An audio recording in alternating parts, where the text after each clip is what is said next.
The year is 2005. The NBA was a completely different landscape than it is now. The Pistons were good, the Bobcats existed, and people took way more long twos on purpose. Like they would step on the line on purpose sometimes. Anyway, 2005 was also an interesting turning point for two video games. Two at the time great collections that were trying anything and everything to stand out and differentiate itself from each other. Today I'm going to use the careers of two players to investigate this. Two power forwards at the height of their games. Tim Duncan and Kevin Garnett. Today we're going to see how those two match up against each other at a pivotal time in the video game world. Welcome, the most virtual player.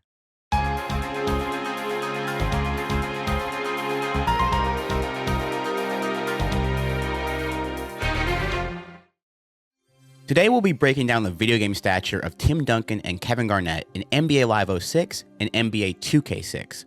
First, we'll start with a brief overview on some real-life stats and accolades. Then we'll talk about the differences between NBA Live 06 and NBA 2K6 and why it was a pivotal moment in basketball gaming. We're then going to talk about the rating differences between Garnett and Timmy D and their teammates. And finally, we'll have some experiments to see if we can really determine who is truly better before we break down Tim Duncan and Kevin Garnett as video game players. So when it comes to real-life stats, we're going to talk about the 2003-2004 season. Now, both KG and Tim Duncan had dynamite seasons and had a super close MVP race. Tim Duncan was oh so close to three-peating the award, losing to Kevin Garnett. Now, Kevin Garnett ran away with the race, earning 120 of 123 possible first-place votes. Garnett led the Timberwolves to the best record in the West and took the team all the way to the finals, where they lost to the Shaq and Kobe Lakers. Now, in the first season after David Robinson's retirement and fresh off of winning a title, Tim Duncan led the San Antonio Spurs to 57 wins and a pretty good season that also lost to the Shaq and Kobe Lakers. Now, there's no shame in losing to the Shaq and Kobe Lakers. I just wanted to remind everyone of the team that did not lose to them. Now, Garnett was a one-of-a-kind big in that era, a long mobile big that had a near unblockable jump shot and great handle for someone his size, and he was a menace to everyone he guarded. He is also someone that I noticed took some of the longest long twos of all time. Like the longest long twos possible. Now, Tim Duncan often operated a little bit closer to the rim than Garnett, but that didn't make him any less of a menace on the offensive side of the floor. While he didn't jump as high as Garnett, Duncan used his timing, strength, footwork, and wingspan among other things to control the paint and destroy the hopes and dreams of the opponent. Now, even though those players dominated in different ways, they were both rewarded as being one of the best players in both NBA Live and NBA 2K6.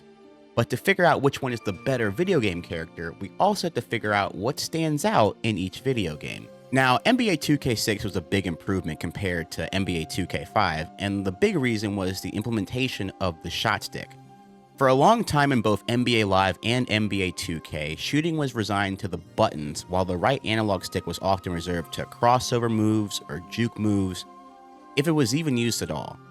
Now, the shot stick allowed the users to have more autonomy over the type of shots a user wanted to take.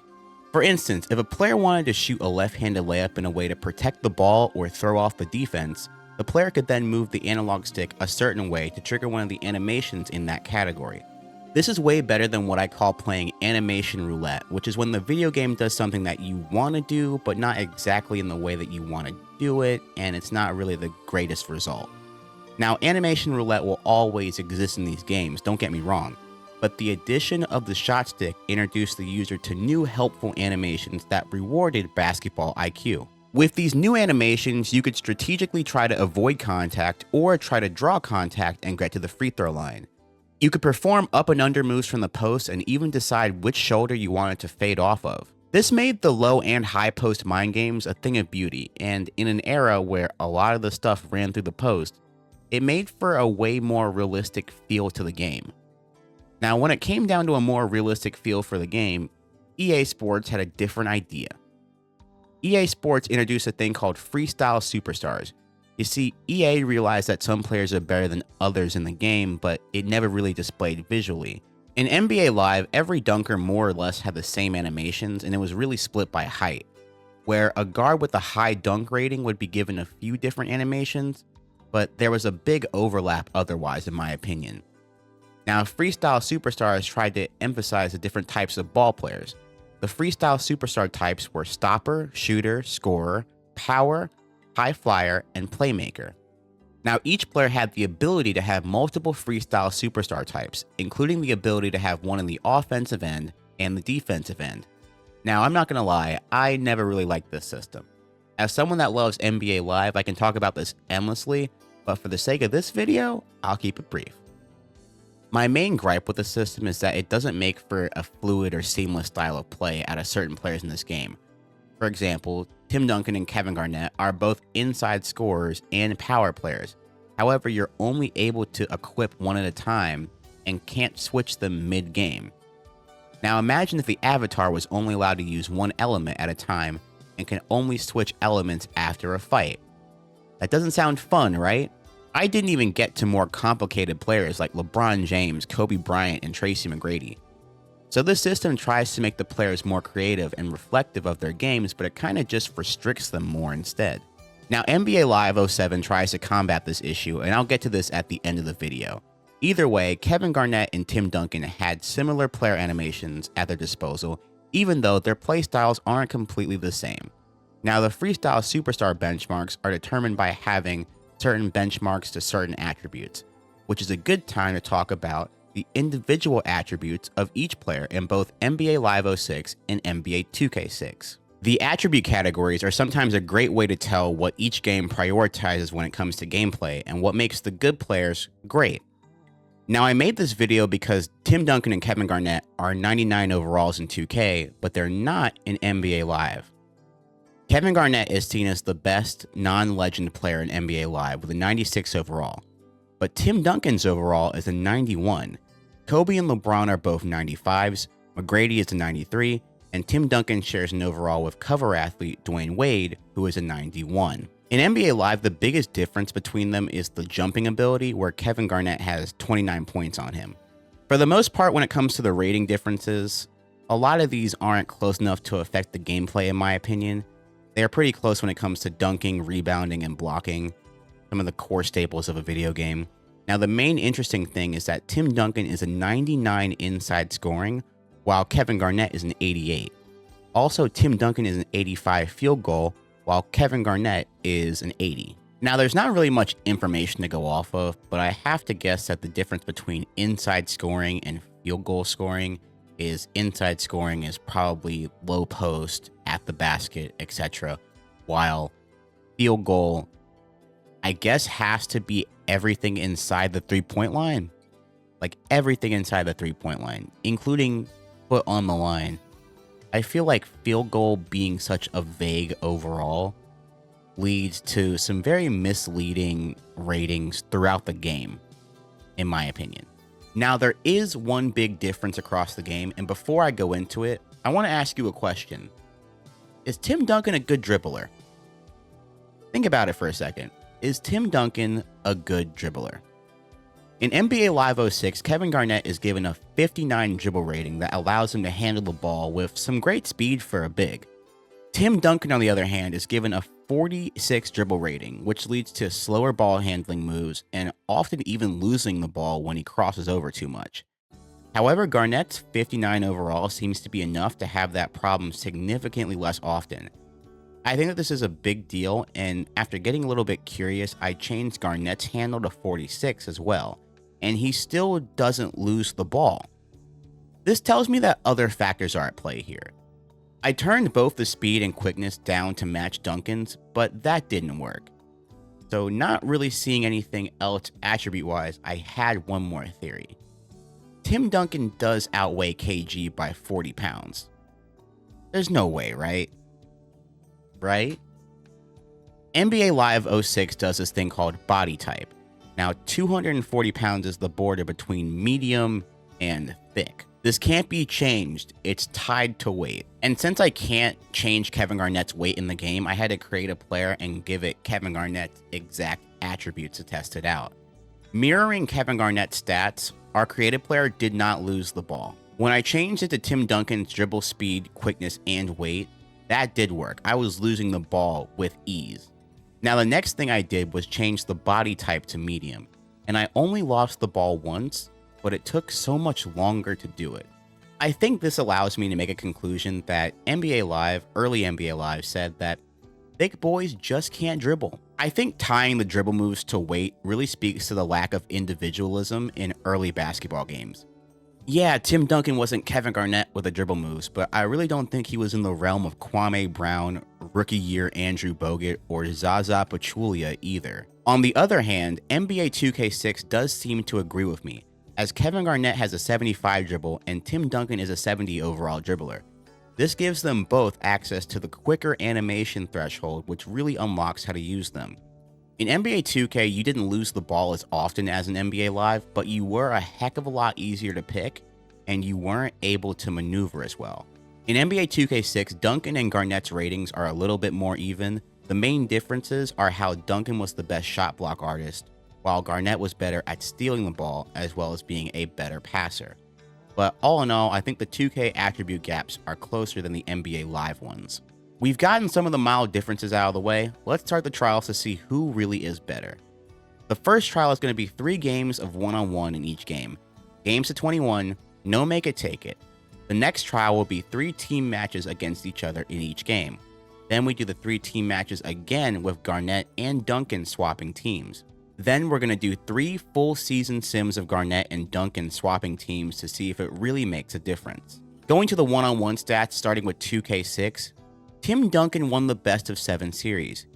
You can see from the animations and how the ball caroms around the rim how much Duncan's presence around the rim really affects Garnett. Even though they were only playing to 21, all of Duncan's wins came in convincing fashion, winning all of his games by at least 8 points. Kevin Garnett's biggest win margin was 5 points. Tim Duncan holds Kevin Garnett to a whopping 25.6% from the field while shooting 37.8% himself. Now, Duncan gets the win in 2K, but does his dominance on defense translate to NBA Live 06? Nope. This time it's Kevin Garnett who shoots 57% from the field throughout all 7 games. Garnett also wins the rebound category, but loses to Duncan in both blocks and steals. I will say that steals and blocks are way closer in NBA Live than in NBA 2K6. I want to say that these are pretty close games as well, but Garnett's offensive prowess really shines here. Despite having a lower field goal rating than Duncan, it's clear that with his handles, he's able to get into his spots easier. Also, Garnett's use of the freestyle superstar ability seems more seamless than Duncan's. Now, I'm glad that we're seeing some differences in each video game, but it's time to see how they both play in a team setting. But we should talk about teammates first. Now, it's well documented that Tim Duncan had better teams than Kevin Garnett, and it's mostly thanks to Manu Ginobili and Tony Parker. In NBA Live, Manu is an 88 overall, while Tony Parker is only a 77 overall. Kevin Garnett's second best player is a 75 overall Eddie Griffin. In NBA 2K6, the rosters do look a little different. Eddie Griffin is still the second highest rating at 79 overall, while on the Spurs, Manu is a 90 overall. This Spurs 2K team is tied for the second highest overall in the game, trailing only the Shaq and Wade Miami Heat. The Timberwolves aren't the worst overall team in 2K, that crown goes to the 55 overall Toronto Raptors. In NBA Live, the Spurs are only behind the Pistons and Suns for the best team in the league, while the Timberwolves are still bottom of the pack. So while in every trial the Spurs were going to be favored to win, knowing how basketball video games can work and anything can happen, I went in with an open mind.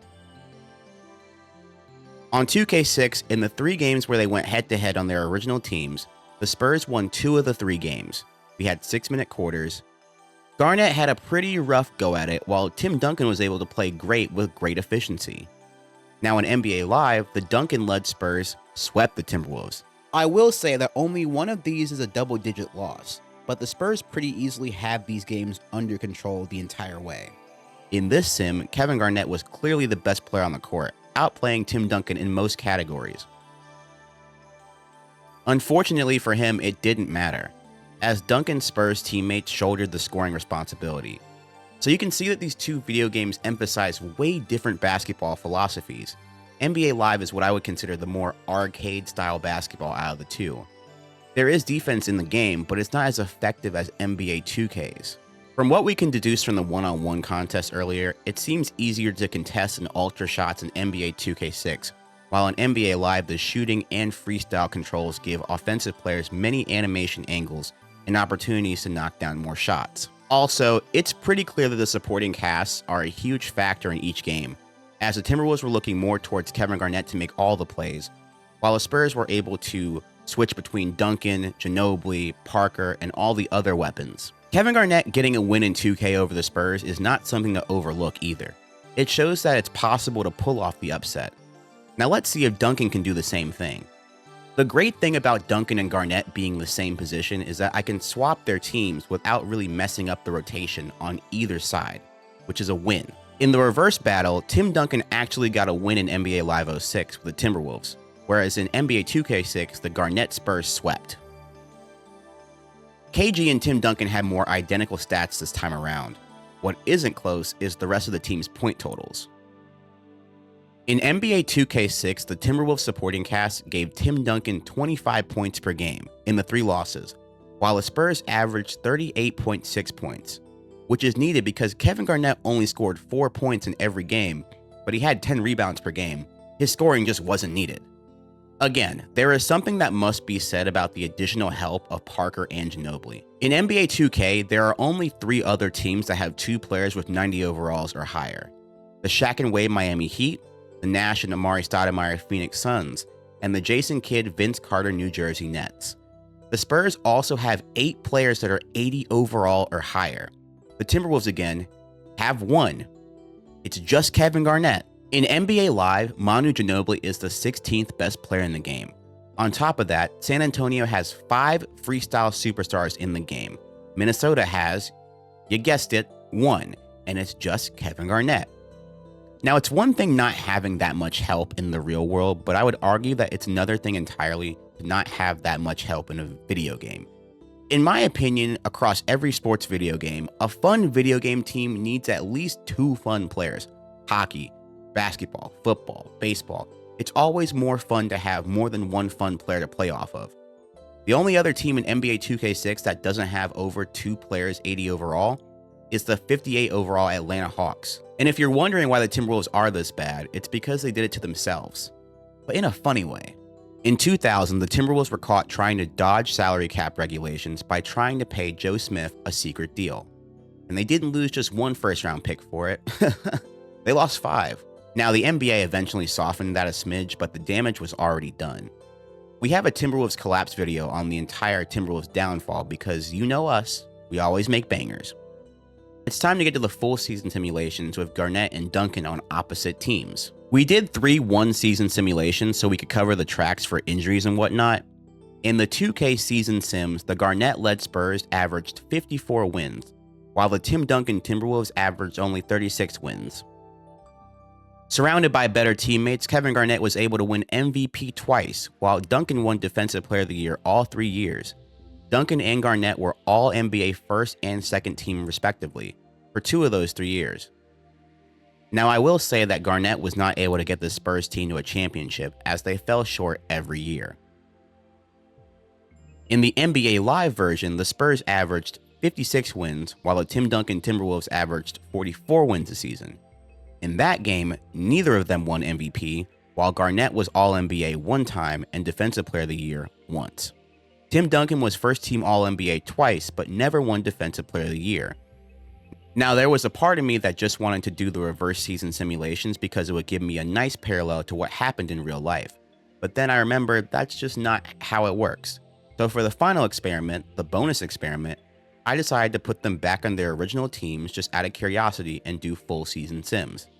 In NBA Live, the Spurs averaged 55 wins over 3 tries, while the Timberwolves averaged 40 wins.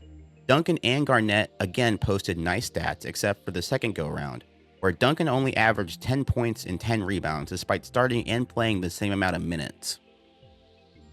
Duncan was able to find more postseason success, winning the NBA Finals and Finals MVP in his 3rd go-round. Now, when it flipped over to NBA 2K, the Spurs won an average of 49 games, while the Timberwolves averaged 37.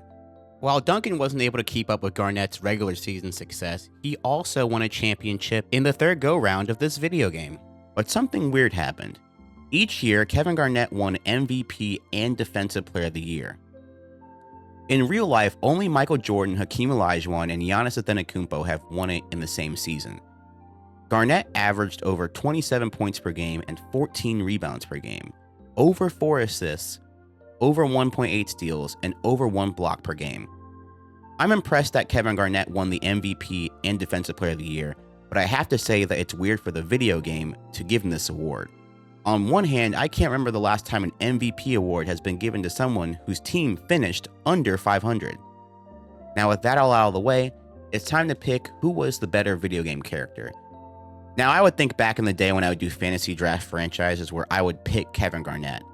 The versatility that Kevin Garnett could bring was more appealing to me in terms of his offensive game. It was so fun to draft Kevin Garnett and then use the player development drills to help improve him. It always felt like with him, you could get a 3-point shot over the course of 2 seasons or improve his game in other facets. But if you wanted to play the players as they are and not who they could be, then Tim Duncan was also a great pick. The ability to block shots on defense paired with his post game made it so fun to dominate. Now me personally, I pick Kevin Garnett, but if you finish this video and you go, oh, I think Tim Duncan's the better player, I'm not going to argue with you there. Whichever one you choose, Garnett or Duncan are 2 players that perfectly reflect the state of basketball video games back then, reflecting 2 video game titles that were each trying to accentuate the individuality of basketball players. In NBA 2K7, the Xbox 360 version had signature jump shots for a lot of NBA players, which meant Garnett and Duncan had more unique looks to them. 2K7 also had different types of post-move animations added to them. Garnett was given an agile moveset, while Duncan was given a big skill set. Kevin Garnett was given his jumper with a higher release point, while Tim Duncan was given a more grounded skill set. Now, it's harder to quantify how this affects their overall rating, but I will say it feels like Garnett's shots on 2K7 is harder to block than when he had the standard animations in 2K5 and the earlier iterations. NBA Live 07 expanded on Freestyle Superstars by adding 2 or 3 levels to each skill type depending on what console you had. The Xbox 360 game had 3 levels: bronze, silver, and gold. Tim Duncan was a silver scorer and post player, while Kevin Garnett was a silver high flyer, a bronze playmaker, a silver scorer, and a gold post player. Now, I'm not saying all this to try to make an extra point in this debate. I really only wanted to talk about NBA Live 06 and NBA 2K6 in this video. But I do want to stress the importance of a video game's true reflection of a skill set. In the titles before this, Garnett and Duncan were basically given the same animations and skill sets, even though they played so differently. Nowadays, NBA 2K has so many different animations for almost every move you can think of. Even creating a player today, you can make a unique combination of skill sets and truly create a generational talent. I would like to think that these early developers looked at all the different playstyles between players of the same attribute and started getting to work on what actually differentiates them. When I see Kevin Garnett versus Tim Duncan, I don't just see 2 awesome and incredible basketball players. I see 2 interpretations of the same position. I see just 2 branches of an ever-growing basketball tree, while these video game companies were just trying to start a forest. Thank you for watching to the end of the video. If you want more top secret exclusive content, feel free to check out our Patreon page. Also, thank you to our $10 subscribers that are listed here. We have brand new content on the page every week, so feel free to check that out. And I hope you have as much fun enjoying the content as we do making it. Also, I want to say shout out to Tyson for making the charts for this video. He makes these videos look way better than I can. And if you have any ideas for MVP, feel free to hit me with them in the comments, or you know how to reach me. You know how to reach me.